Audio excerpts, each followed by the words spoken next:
अस्सलाम वालेकुम, मेरा नाम डॉक्टर शेख सादतुल्लाह वलीम है। मैं एक ear nose throat head and neck surgeon हूँ और इस शोबे से तकरीबन 30 साल मुझे हो गए, मैं मुंसलिक हूँ। I am also a master trainer in rhinoplasty. आज का जो हमारा टॉपिक है वो नेज़ल एलर्जी के बारे में है। It's a very pertinent topic. बड़ा कॉमन सवाल होता है कि जी नेज़ल एलर्जी का या नाक की एलर्जी का या सांस की नाली की एलर्जी का इलाज कैसे करें, कैसे हम इससे जान छुड़ाएं और कौन सा कोई ऐसी सर्जरी हो, कौन सी ऐसी कोई दवाई हो कि हम ये ले लें और हमारी एलर्जी ख़त्म हो जाए। तो आपके लिए गुड न्यूज़ है और आपके लिए एक बैड न्यूज़ है। गुड न्यूज़ ये है कि एलर्जी एक तो बहुत कॉमन है और ये इतनी कॉमन है कि अगर आप सड़क पे खड़े हो जाएं और गुजरते हुए 10 बंदों को देख लें, उनको रोक के पूछ लें, तो उनमें से 2, 3, 4 को तो एलर्जी निकल ही आएगी। स्पेशली हमारे यहाँ जहाँ पे एनवायरनमेंट बहुत ज़्यादा पोल्यूटेड है, वहाँ पे एलर्जी और राइनाइटिस बहुत कॉमन है। दूसरी अच्छी बात यह है कि इसको कंट्रोल किया जा सकता है। बुरी बात यह है कि इसको हम क्योर नहीं कर सकते। सो हमारे पास कोई ऐसी सर्जरी नहीं है, कोई ऐसी दवाई नहीं है कि हम जिसकी मदद से एलर्जी को क्योर कर दें, ख़त्म कर दें। अगर कोई आपको ये कहे, अगर आप मुझसे पूछें कि डॉक्टर साहब आप मेरी सर्जरी कर दें और मेरी एलर्जी ख़त्म कर दें, तो मैं अगर कहता हूँ कि हाँ ये मैं कर दूंगा, तो ये अच्छी कोई बात नहीं होगी, बिकॉज ऐसा पॉसिबल नहीं है। सो हम सर्जरी के ज़रिए एलर्जी को ख़त्म नहीं कर सकते, हम दवाई के ज़रिए एलर्जी को ख़त्म नहीं कर सकते, लेकिन एहतियात और कुछ दवाइयाँ हैं जो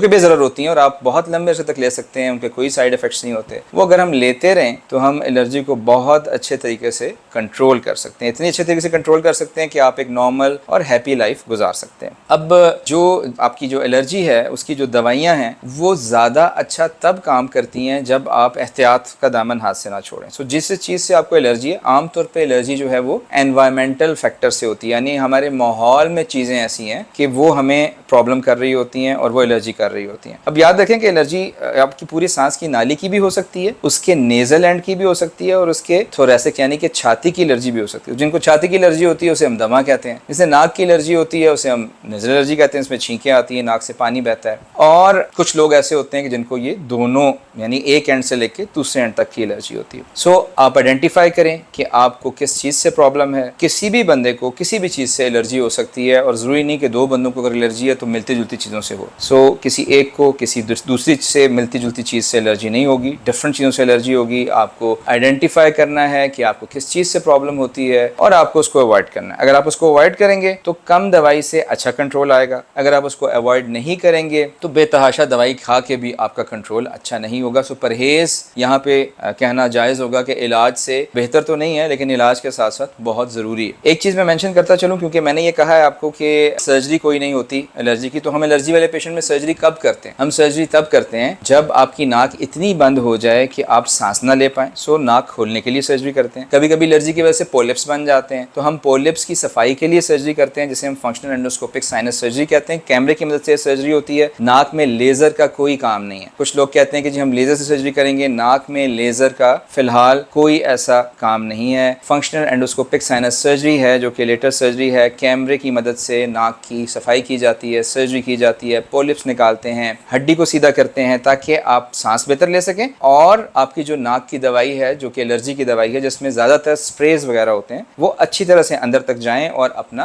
काम दिखाएं। फिर एक और सर्जरी है, वो भी फंक्शनल एंडोस्कोपिक साइनस सर्जरी की मदद से की जाती है, जिसे हम पोस्टीरियर नेजल नर्व एब्लेशन कहते हैं। कुछ पेशेंट्स में दवाइयों से भी फर्क नहीं पड़ रहा होता और उनको नाक से बेतहाशा पानी बह रहा होता है। राइनाइटिस की एक टाइप वेजोमोटर राइनाइटिस है, कुछ में एलर्जिक में भी ये प्रॉब्लम होती है। तो हम फिर क्या करते हैं कि एक नस होती है नाक के पिछले हिस्से में, हम उसको जला देते हैं या उसको काट देते हैं, इसलिए हम इसे कहते हैं पोस्टीरियर नेजल नर्व एब्लेशन। और उससे 2-3 सेशंस करने पड़ते हैं। ऑफिस प्रोसीजर है, लोकल में भी हो सकता है, बेहोश करके भी हो सकता है, और उससे काफ़ी ज़्यादा पेशेंट्स को फर्क पड़ जाता है। उनकी एलर्जी भी कंट्रोल हो जाती है और उनके नाक से पानी बहना भी कम हो जाता है। सो अगर आपको एलर्जी है, परेशान नहीं हो, किसी अच्छे डॉक्टर को दिखाएं, वो आपको मशवरा देगा कि आपने किस तरह से आगे चलना है। एहतियात ज़रूर करें। आपका शिकवा एलर्जी ना कंट्रोल होने का तब बनता है जब आपने अच्छी एहतियात की। अगर आपने अच्छी एहतियात नहीं की तो फिर अच्छी दवाई भी आपको आराम नहीं दे सकती। मेरी दुआ है कि आप सेहत और तंदुरुस्ती के साथ हंसी खुशी रहें। दुआ में याद रखें, मेरा नाम डॉक्टर शेख सादतुल्लाह वलीम है। मैं ENT head and neck surgeon हूँ और आपकी खिदमत के लिए हमेशा हाजिर हूँ। Thank you very much. अस्सलाम।